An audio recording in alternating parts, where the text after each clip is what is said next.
오늘 말씀을 보면은 우리가 이 사도 바울이 빌립보서 이 말씀을 선포할 때는 옥중에 있었던 상황이거든요. 그런데 오늘 제가 이 말씀을 보면서 무엇이냐면 이제 다시 싹이 나미니 이 말씀을 이렇게 보면서 제가 참 싹이 난다는 것이 우리가 나무가 씨가 죽어 있는 것 같아도 물을 주면은 싹이 남으로 인해서 그 싹이 씨가 죽지 않고 살아있구나 하는 것을 느끼는 거죠. 저도 초등학교 다닐 때 실과 시간, 요즘 실과가 있나요?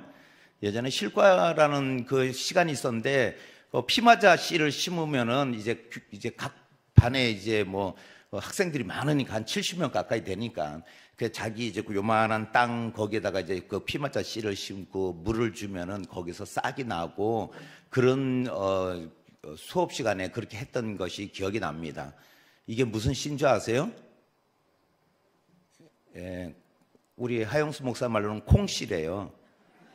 콩씨? 하여튼 콩에서 난 이 씨인데 이 씨가 오늘 보면은 뭐라고 말씀하냐면 내가 주 안에서 크게 기뻐하면 너희가 나를 생각하던 것이 이제 다시 싹이 나미니 이렇게 말씀하시거든요. 그래서 싹이 다시 났다라는 그런 어떤 표현을 하고 있는 것 같아요. 근데 사도 바울이 주 안에서 크게 기뻐하는 것이 싹이 남으로 인해서 기뻐했다고 이야기해요. 다시 살아나고 다시 회복되고 이 씨를 통해서 멈춰있던 것 같은 그 성장이 시작됨을 알 수 있는 것이죠. 그래서 빌립보 교회 성도들로부터 도움의 손길이 계속 다시 이어졌다라는 그 말씀 가운데 사도 바울이 크게 기뻐한다 이 말씀을 하고 있는 것입니다. 이 말씀을 통해서 그런데 빌립보 성도들이 아마 선교 헌금을 계속 보내다가 중단되었던 것 같아요. 이 상황이 중단되었다가 지금 감옥에 이제 갇혀 있는 사도 바울에게 에바브로디도가 다시 그 선교 헌금을 가지고 찾아온 것이죠. 저 같으면은 이렇게 왔을 때 헌금을 가지면 아니 지금까지 안 가져오다가 이제 생각이 났나, 감옥에 갇히니까는 이제 조금 생각이 나서 갖고 온 거 아니야? 이렇게 생각할 수 있는데, 그러나 오늘 사도 바울이 너희가 또한 이를 위하여 생각은 하였으나 기회가 없었느니라 이 말씀을 통해서 사도 바울이 빌립보 성도들을 얼마나 사랑하고 그 마음 가운데 사랑이 있기 때문에 이해한다는 거예요. 헌금을 보내주던 것을 잠시 중단되었던 그 사정이 있었겠지 하면서 이해해 주는 거죠. 우리가 서로 믿음 생활을 하면서 저도 참 감사한 것이 차를 타고 오면 좀 늦게 오고 그러면은 제가 좀 늦을 때도 있잖아요. 어느 때는 새벽에 운행하다 보면은 좀 늦게 갈 때 저는 최선을 다해서 빨리 가려고, 특히 추운 날은 이 기다리는 것이 얼마나 힘들겠어요. 그래서 빨리 가고 싶고 이런 마음이 있는데 어느 때는 저도 인간인지라 실수할 때도 있고 늦을 때도 있고 때로는 뭐 게으름 피다가 아니면은 뭐 차에 문제가 있어서 그럴 수도 있는데 우리 권사님들이나 우리 집사님들 성도님들이 한 번도 저한테 왜 늦게 왔냐, 왜 이제 왔냐 그렇게 막 화를 내시는 분들이 없더라고요. 참 신기하죠? 근데 분명히 이 가운데는 설마 없겠어? 이렇게 목사 말을 못 믿는 분이 꼭 계세요. 그런데 이 중에는 한 분도 안 계시겠지만은 그러나 그런 마음이 있다면은 분명히 말씀드리지만은 제가 여기서 무슨 거짓말을 하겠어요? 무슨 꾸며내겠어요? 화를 안 내세요. 왜 그러겠어요? 예? 물론 제가 잘생겨서 그런 마음도 있겠지만은 분명한 것은 웃는 분은 동의하지 않겠지만은 안 웃는 분들은 분명히 동의하고 계시다는 거죠. 그런데 분명히 무엇이든 마음 가운데 사랑이 있기 때문에 그런 거예요. 마음 가운데 그래도 내가 함께 믿음 생활하고 공동체를 이루며 옛들 수목원교회 하나님을 섬기며 예배하는 우리 공동체에 김바울 목사로서 그리고 내가 사랑하고 이해하고 그리고 우리가 서로 그 마음이 통한다는 거예요. 오늘 사도 바울이 빌립보 성도를 향해서 그 마음이 있다라는 거죠. 그 마음이 있기 때문에 지금 잠시 헌금을 보내주지 않는 그것이 너희들이 이렇게 생각하고 있으나 기회가 없었을 것이다. 주고 싶었지만은 그런 어떠한 사정이 있었을 것이다. 이렇게 말하고 있는 것입니다. 빌립보 성도들이 우리가 읽지는 않았지만은 그 뒤에 말씀을 보면은 빌립보 성도들이 사도 바울을 위해서 얼마나 열심히 헌신하였는가 하는 것을 볼 수 있습니다. 15절 16절 말씀에 빌립보 사람들아 너희도 알거니와 복음의 시초에 내가 마게도냐를 떠날 때에 주고받는 내 일에 참여한 교회가 너희 외에 아무도 없었느니라. 빌립보 교회만 참여했다라는 것이죠. 데살로니가에 있을 때에도 너희가 한 번뿐 아니라 두 번이나 나의 쓸 것을 보내었도다. 이 말씀을 통해서 빌립보 교회에서 빌립보 성도들이 이 사도 바울에게 그 선교 헌금을 보내고 열심으로 헌신하고 했던 모습을 보여주는 것이죠. 또한 빌립보 성도들도 나에게 복음을 전해주며 그리고 복음을 알게 했던 사도 바울과 그 일행들을 위해서 기억하며 그 사랑의 헌금을 했던 모습을 보여주는 것입니다. 이것이 바로 그 마음 가운데 다시 싹이 났다고 이렇게 표현을 하고 있어요.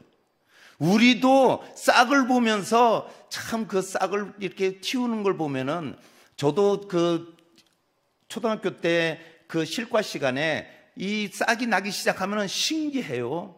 물을 그렇게 더 주고 싶은 거예요. 근데 선생님이 물을 너무 많이 줘도 안 된다 뭐 이러시면서 가르쳐 주시는데 저도 오늘 물을 막 마시고 싶은데 제가 내일 내시경이 있어가지고 지금 이걸 금식을 해야 되나 아니면 이걸 마셔야 되나. 송진호 집사님이 떠다 준 물은 제가 항상 감사함으로 마시거든요. 근데 오늘은 죄송합니다. 금식이라서 제가 못 마실 것 같아요. 그래도. 그런데 우리가 물을 이렇게 줌으로 해서 그 싹이 더 자라고 또 자라는 싹을 보면서 우리가 살아있구나 하는 것을 느낀다는 거죠. 우리는 그럼 과연 우리 마음 가운데 어떤 싹이 틔워지고 있는가, 어떤 우리의 일상에 싹을 틔우고 있는가, 그 말씀을 제가 묵상하면서 오늘 이 말씀을 통해서 첫째 사도 바울이 이 빌립보 성도들을 향해서 그 성도들의 싹이 남이라 이 표현 속에서 첫째 헌신의 싹을 볼 수 있다라는 거예요. 10절 말씀 한번 같이 읽어볼까요? 시작. 내가 주 안에서 크게 기뻐함은 너희가 나를 생각하던 것이 이제 다시 싹이 남이니 너희가 또한 이를 위하여 생각은 하였으나 기회가 없었느니라. 사도 바울의 기쁨의 원인이 무엇이었는가 설명하고 있는데 빌립보 성도들이 배려하고 또한 사도 바울을 생각해서 그 선교 헌금을 보내준 것에 의해서 기뻐했다는 거예요. 그런데 여기서 기뻐하다라는 이 의미 속에서 단지 물질을 나에게 주셨기 때문에, 물질을 나한테 베풀어 주었기 때문에 기뻐하는 것이 아니라 이 말씀을 통해서 보면은 나와 함께 하나님의 일에 동참하고 하나님을 위해서 헌신하는 너희들 마음을 볼 수 있다라는 거예요. 너희들이 지금 나에게 주는 것이 내가 잘 먹고 잘 살라고 주는 거겠어요? 복음을 위해서 헌신하는 모습, 복음을 위해서 하나님의 나라를 위해서 하나님의 뜻을 이루기 위해서 함께 동참하고 헌신하는 그 모습이 너희들 10년 가운데 그 헌신의 싹을 보았다는 거예요. 이것이 바로 사도 바울이 오늘 빌립보 성도들에게 그 헌신의 싹으로 인해서 내가 크게 기뻐한다고 말씀하고 있는 것이죠. 사도 바울이 사도행전 20장 35절 말씀에 보면은 이 에베소 고별 설교했을 때의 말씀인데 범사에 여러분에게 모범을 보여준 바와 같이 수고하여 약한 사람들을 돕고 또 주 예수께서 친히 말씀하신 바 주는 것이 받는 것보다 복이 있다 하심을 기억하여야 할지니라. 이 말씀에서 보면 사도 바울도 그렇게 고백하는 것이죠. 주는 것이 오히려 복되다. 우리도 때로는 그런 경험이 있습니다. 누군가에게 줄 때, 특히 우리 손주들에게 뭘 줄 때 얼마나 기뻐요. 그렇죠? 손주들이 할아버지 할머니에게 달라고 그럴 때 간혹 보다 보면은 우리 권사님들은 못 주게 하는 그런 분들이 있다고는 얘기 들었어요. 그러나 할아버지들 되시는 분, 우리 장로님들은 절대 손주나 또한 그 자녀들이 뭘 달라고 그럴 때 안 줬다는 분이 한 분도 못 봤어요. 여기서 제가 뭐 남녀 뭐 서로 간에 비교하는 것이 아니라 할머니는 그래도 할아버지의 주머니 사정을 생각하겠죠. 그러나 할아버지는 할머니한테 분명히 용돈 받는 것 같아요. 그래도 그 용돈이 부족하다 할지라도 손주들에게 마음껏 주고 싶은 거예요. 그럴 때 누군가에게 주고 베풀고 하는 기쁨이 있다라는 것이에요. 이것이 바로 싹이 나는 것 같이 우리가 싹 난다는 그 마음에서 다시 회복되는 것. 싹이 난다는 것은 죽어 있는 것 같으나 우리가 살아있다는 것을 발견하게 된다는 것이죠. 그리고 확인하는 거예요. 싹이 나는 것을 우리가 딱 바라보는 것은 우리가 받는 것도 기쁘지만 주는 것이 더 기쁨이 있다는 것은 우리가 자녀나 우리가 이웃에게 베풀고 나서 그 받는 기쁨은 경험해 보신 분들은 잘 알고 있을 것입니다. 봄에 살아나는 나무, 봄에 아무 반응이 없던 씨가 땅에 묻었을 때 다시 싹이 나는 것, 이것이 바로 누군가의 헌신이 있을 때 거기서 생명이 살아난다는 거예요. 누군가의 그런 돌봄과 누군가의 그런 희생이 있을 때 싹이 난다는 것이죠. 우리가 교회에 공동체에 헌신하는 분들을 보면은 그 헌신이 아니 남들은 안 하는데 나만 하는 것이 어떤 때는 손해보는 것 같지 않아요? 어느 때는 나만 힘든 거고 나만 그 헌신할 때 외롭고 화가 날 때도 있죠. 그러나 그 마음 가운데 헌신의 싹을 틔우고 있는 분들이기 때문에 그 헌신을 마다하지 않고 그 희생을 마다하지 않는 거예요. 그리고 그 가운데 기쁨을 찾는 거죠. 내가 하나님의 공동체에 내가 헌신함으로 거기서 싹을 틔우는 기쁨, 거기서 생명이 살아나는 그 헌신의 싹으로 인해서 내가 그 기쁨에 동참하는 것, 하나님은 얼마나 더 기뻐하시겠어요? 하나님은 그 헌신을 보시며 얼마나 더 칭찬하겠냐는 거예요. 작은 일이지만, 작은 우리의 노력이지만 하나님은 그 작은 것으로 인해서 크게 칭찬하실 줄 믿습니다. 그래서 우리가 한 가지씩 내가 교회를 위해서 뭘 할 것인가, 내가 우리 성도들과 또는 더 나아가서 이웃을 위해서 이번 한 주간에 내가 작은 일을 실천함으로 이 헌신의 싹을 틔울 것인가, 우리 마음에 결단이 한번 있었으면 좋겠습니다.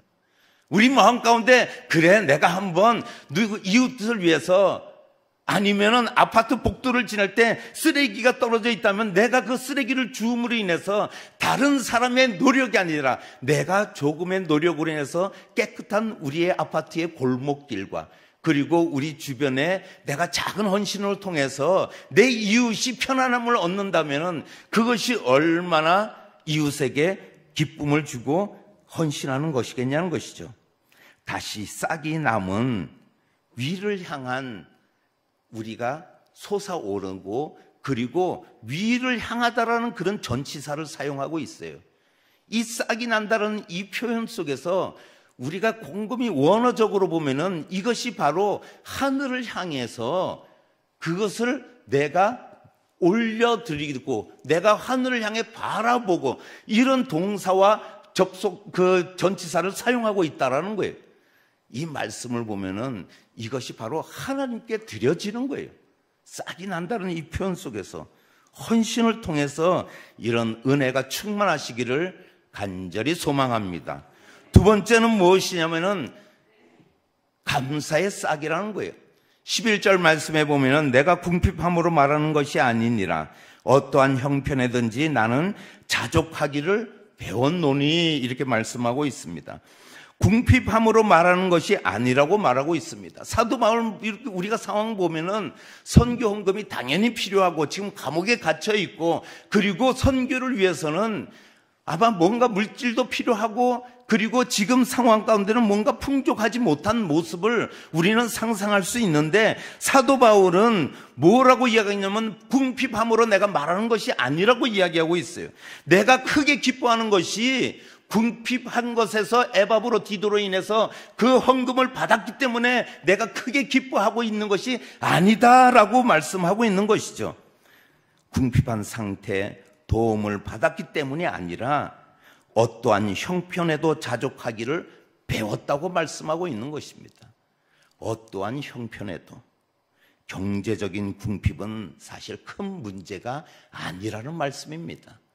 우리는 궁핍할 때 가장 큰 문제, 시급한 문제라고 생각하기 때문에 그 궁핍 가운데 빠졌을 때 우리는 허둥지둥 될 때도 있고, 우리는 낭패를 만났다고 하면서 좌절하고 그리고 염려하는 우리의 모습을 보이지 않나요?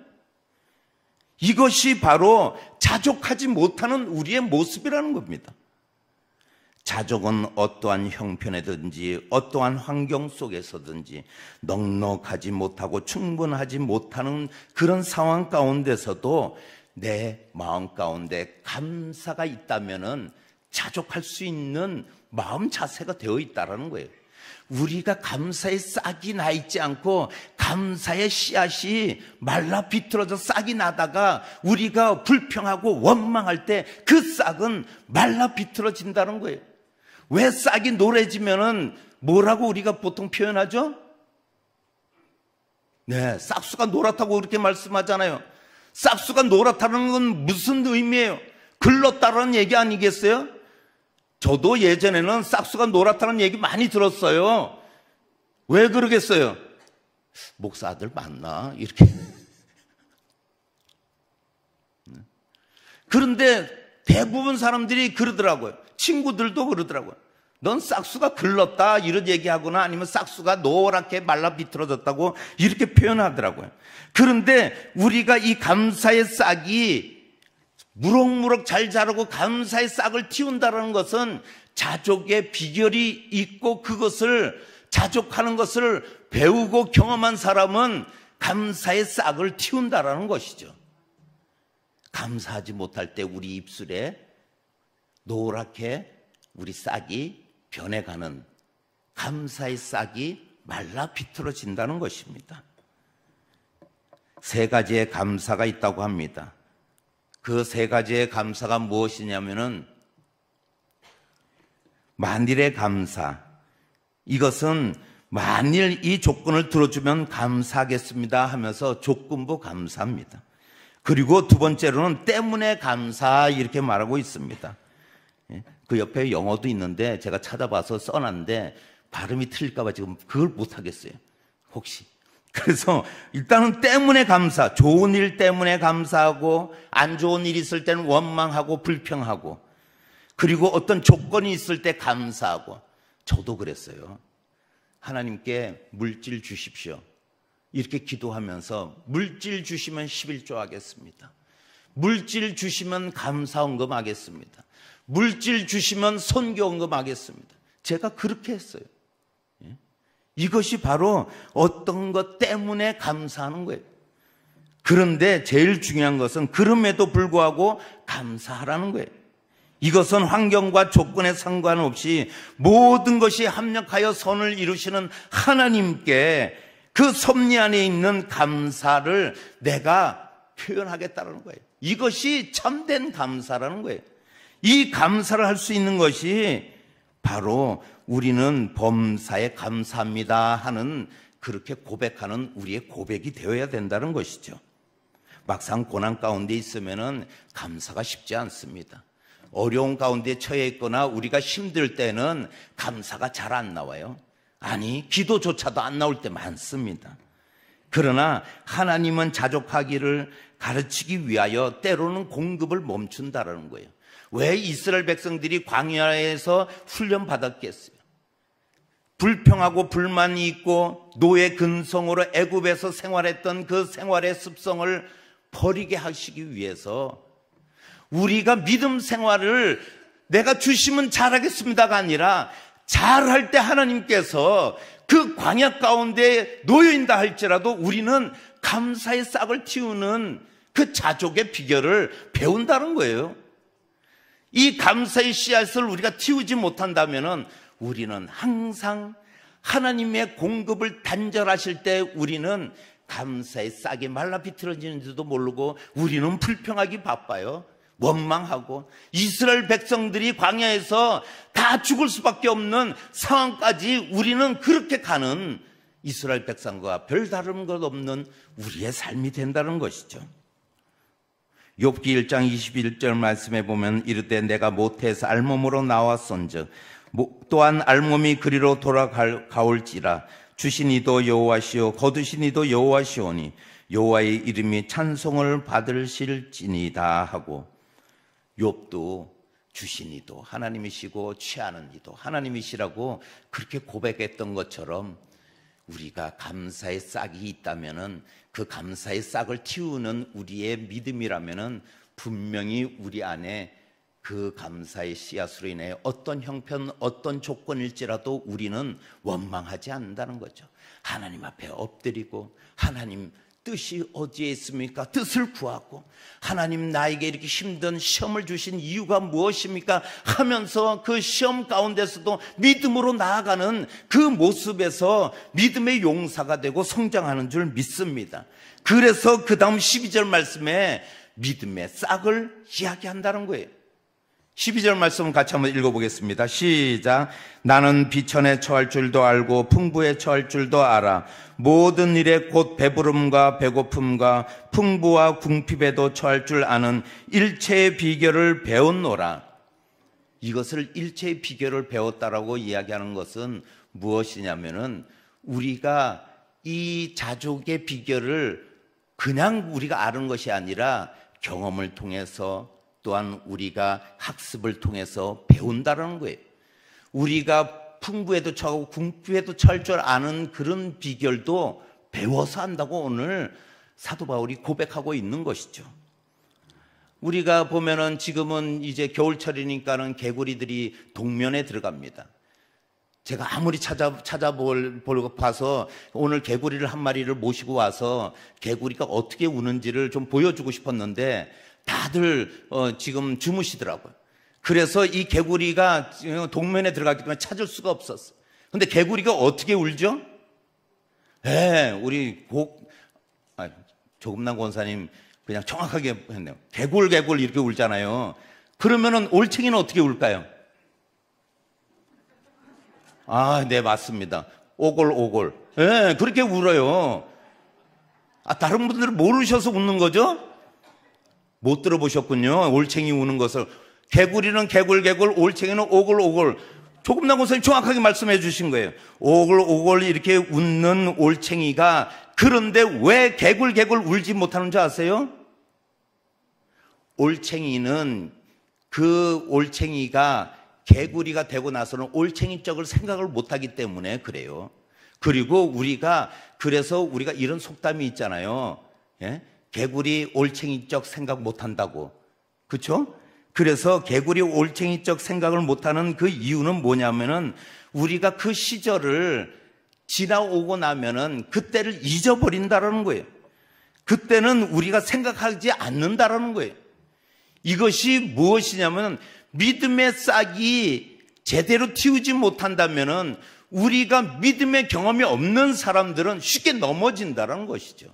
쉽게 우리는 믿음으로 이기려고 하지 않고 자포자기하고 신앙의 길에서 떠나가고, 그리고 내가 교회 다녀서 뭐 하겠는가 축복해 주지 않는데 하나님이 나에게 이렇게 힘들게 하시는데 내가 뭐하러 그러냐 그러면서 우리가 신앙을 버리는 사람들도 제가 때로는 볼 때가 있다는 것입니다. 우리가 비천에도 풍부에도 배고픔에도 배부름에도 풍부에도 그리고 궁핍에도 처할 줄 아는 일체의 비결을 배웠다고 사도 바울이 말씀하는 이 말씀은 사도 바울의 경험에서 나왔다라는 거예요. 사도 바울이 그 복음을 증거하면서 매맞고 배고프고 난파당하고 그리고 죽을 고비 넘기고 그리고 퇴장을 당하고 이런 상황 속에서도 끝까지 그 하나님의 사명을 감당할 수 있었던 것이 그 비결을 배웠기 때문에 믿음의 싹을 틔운 사도 바울은 그 길을 갈 수 있었다라는 것이죠. 그래서 사도 바울이 로마서 10장 17절 말씀에 이렇게 고백하고 있습니다. 함께 읽어볼까요? 시작. 그러므로 믿음은 들음에서 나며 들음은 그리스도의 말씀으로 말미암느니라. 믿음이 그냥 생기는 것이 아니에요. 물론 하나님이 주신 선물이고 은혜이지만 우리 안에 이 믿음이 자라고 믿음이 성장한다는 것은 말씀 가운데 들음에서, 말씀을 우리가 통해서, 우리의 삶의 경험을 통해서 우리의 믿음들이 자라난다는 것이죠. 어떤 형편에도 자족하는 것을 배우게 되고 어떤 상황에서도 승리하는 일체의 비결을 배움으로 믿음이 성장하는 거예요. 왜 추운데 왜 호산나 성가대 연습하고 오늘은 요구르트도 안 줬나 봐요. 예? 저한테도 안 온 거 보니까. 그래도 왜 하나님을 찬양하는 자리에 앉아 있으면서 헌신하고 이렇게 충성하느냐?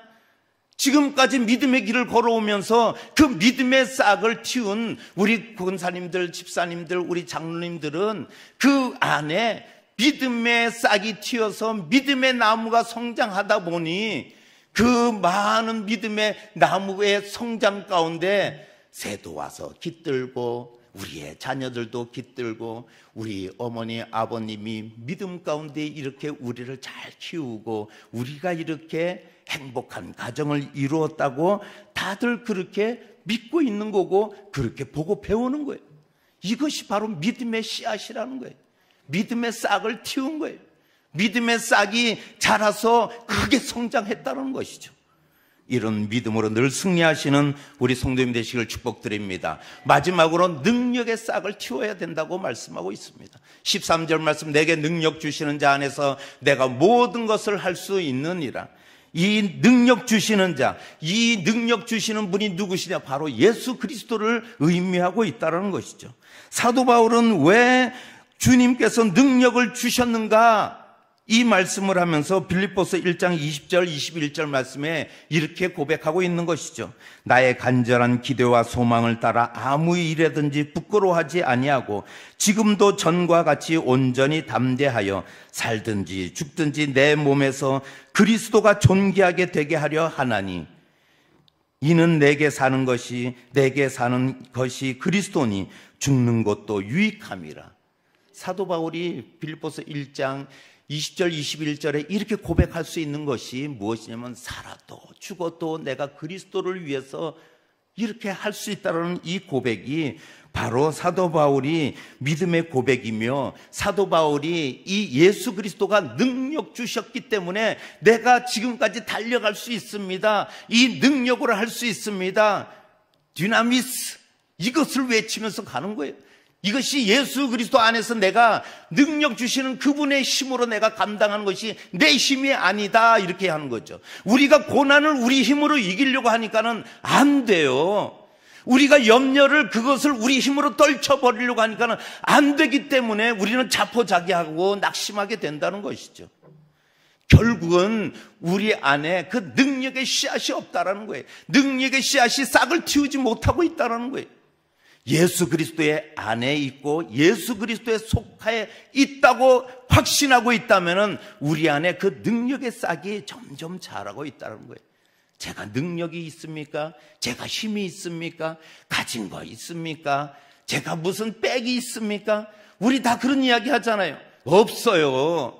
없어도 이렇게 당당하게 살아갈 수 있는 것이 바로 예수 그리스도 은혜 가운데 있기 때문에 우리가 당당하게 살아갈 수 있는 것이죠.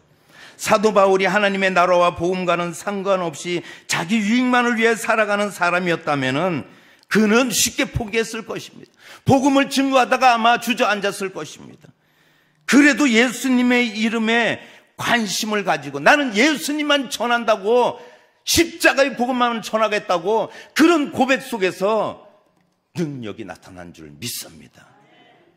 사도 바울이 그런 능력 안에서 예수 그리스도가 주신 능력으로 내가 지금까지 이 복음의 사역을 감당하고 있다고 말씀하고 있는 것이죠. 우리도 복음과 예수 그리스도의 이름만을 증거하며 그리고 우리 삶의 목표가 되어야 될 줄 믿습니다. 사람에게 보이는 것이 아니라 하나님 앞에 우리가 당당히 믿음으로 싹을 틔우고 또 우리가 헌신의 싹을 틔우고 또 우리가 그리고 그 능력의 싹을 틔울 때 하나님께서 주시는 능력을 우리가 가지고 있다면 뭘 걱정하겠냐는 거예요. 능력이 우리 가운데 있는 것이 아니라 하나님이 주심으로 예수 그리스도 안에서 능력을 주시기 때문에 그래서 사도 바울이 자족하는 비결을 여기서 배웠다라는 거예요. 여기서 내가 그 모든 일체의 비결을 배우고 오직 내 인생의 목표가 예수님께 붙들림 바 되는 것이다라고 그렇게 고백하며 나아가는 것입니다. 우리도 능력 주시는 예수 그리스도의 안에 있는 줄 믿습니다. 그런 능력으로 늘 승리하시고 오늘 지금 힘들고 어려운 상황 가운데 있다 할지라도 우리 안에는 예수님께서 주신 그 능력의 싹이 무럭무럭 자라고 있다는 사실을 끝까지 우리가 붙드시고 승리하시는 우리 모든 성도님 되시기를 예수님의 이름으로 축복드립니다. 예수님의 이름으로 축복드립니다. 기도하시겠습니다. 사랑의 주님 감사합니다.